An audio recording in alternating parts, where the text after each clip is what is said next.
અ, ગત 23/11ના રોજ જે બોટાદ ટાઉન પોલીસ સ્ટેશન ખાતે જે ફરિયાદ છે તે દાખલ થઈ હતી તેની વિગત જોઈએ તો આ કામના જે આરોપીઓ છે તે આરોપીઓ દ્વારા આ કામના જે ફરિયાદી છે તેમને મોટરસાયકલ ઊભી રખાવી અને તેમનો ફોન માંગી અને ત્યારબાદ કોઈ કારણોસર તેમને પેટના ભાગે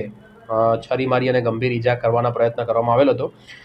ત્યારબાદ આ બાબતે પોલીસ દ્વારા ફરિયાદ નોંધી અને આગળની કાર્યવાહી કરવામાં આવેલ હતી, જેમાં જે આરોપી છે તે આરોપીઓની ધરપકડ કરવામાં આવી છે અને તેમાં જે એક ઇસમ છે તે સગીર વયના છે અને અન્ય છે ભાવેશભાઈ શેખ, તેઓ રાણપુરના રહેવાસી છે. તેમની પાસેથી મોટરસાયકલ અને છરી કબજે કરવામાં આવી છે અને આ બનાવમાં જે આરોપીઓ છે તેમના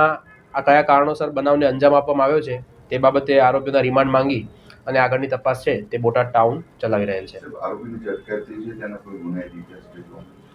હાલમાં આરોપીઓને ગુનાનો અંજામ કઈ રીતે આપ્યો છે તે અંગે તેમનું રિકન્સ્ટ્રક્શન પણ કરવામાં આવ્યું છે અને ગુનાહિત ઇતિહાસ બીજા પોલીસ સ્ટેશનોમાં નોંધાયેલા હોય ત્યાંથી મેળવવામાં આવી અને આગળની કાર્યવાહી કરવામાં આવી રહી છે. હાલમાં 2 આરોપીઓની આમાં અટકાયત કરવામાં આવી છે.